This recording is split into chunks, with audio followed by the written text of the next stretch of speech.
Okay, we're gonna open a War of the Spark box. Pretty old set at this point. Came out in 2019, I believe it was. Kind of about the time I got out of Magic for a while. I'm gonna go ahead and apologize in advance. I really feel awkward talking to the camera right now, but we're just gonna deal with it. So if this video feels weird, I'm the awkward one. It is just as awkward as you think it is. It's fine. I'm probably going to do this in like 3 parts just to keep the video length shorter. So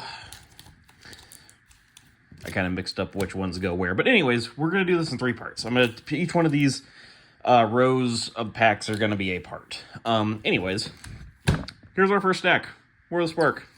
I'm sure not very many of these boxes at this point are getting opened anymore. So I thought, why not?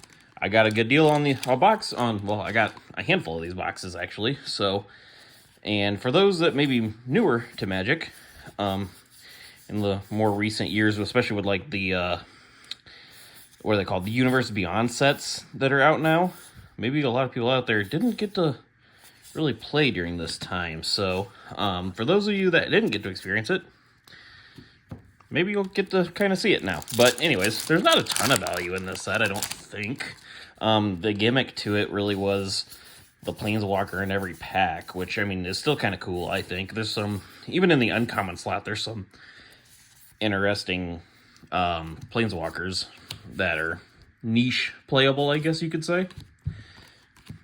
Foil. I guess I'll put the foils up there. I don't know. I'm drawn more to the old cards, personally. I think that the older cards, the older art is just better. Now, agree with me, disagree with me, whatever. That's fine either way.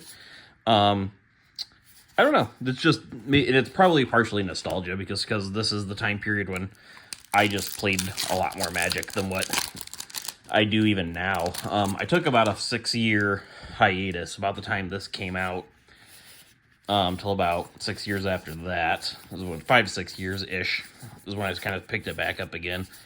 So far, man, haven't really found anything of decent value. But, I mean, that's kind of to be expected with this set.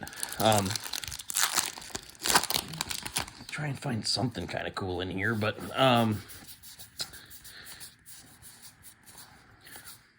see, Narset Part of Veils. That's not a bad hit. That's in the uncommon slot. I'll take that any day. It's a playable card. It is absolutely a playable card in multiple formats. I run it in Commander. I run it in some Pioneer decks I like to play. But yeah, it's just, I like going back and just seeing these old sets and going through these cards just because it's not stuff that you see anymore. And this set was a really big deal when it came out all those years ago.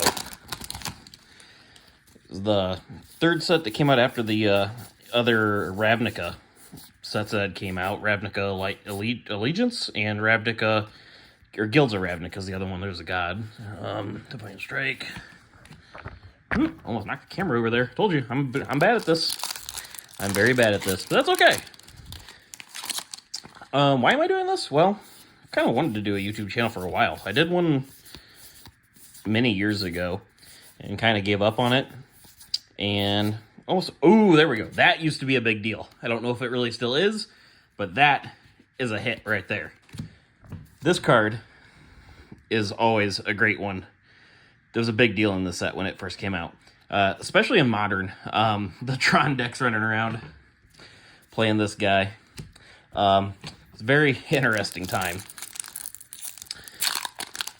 But yeah, I had a YouTube channel many years ago, and it never really did too much with it. I did a couple box openings, did some deck tech stuff. I don't know if people are still really interested in that kind of stuff. We might do that again, just kind of revive some of the old decks. My play group mainly just plays Commander and Pioneer. I don't know. I know Commander is really popular. Pioneer doesn't seem to be so much, but I don't know. Maybe I'll do some Pioneer stuff on here. Okay, so this is one of the niche Planeswalkers I was talking about a little bit ago. So my wife personally really likes to play an 8-rack deck, and target player discards a card. We definitely do some shenanigans with this. We run 2 of these in her 8-rack deck. That's modern legal. But yeah, it just kind of synergizes with that pretty well. Dreadhorde Arcanist, this was a thing back in the past as well. People really played a lot with that card too. 2 packs left in this part. Some of these packs are... That pack does not want to open. Okay.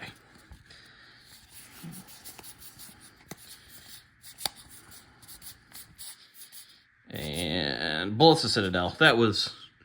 I think that used to be like a $5 card or something like that back in the day. I'm probably wrong, but I remember that being something. Last pack for this one. We really already hit kind of Karn. That's like the big one that I kind of wanted to hit out of this set. So, I mean, let's see here. Anything else in the last pack? No, not really. All right. Not too bad for a first part opening. We'll get to the other 2 sets of packs here, and after a little bit, like I said, I'll post those in part 2 and in a part 3 as well. Just kind of testing the waters with this. Really don't know where I want to go with this channel, if really at all. Don't expect this to be a common posting channel, but I don't know. When I get bored, I enjoy cracking packs. It's therapeutic. Anyways, we'll see you in the next one.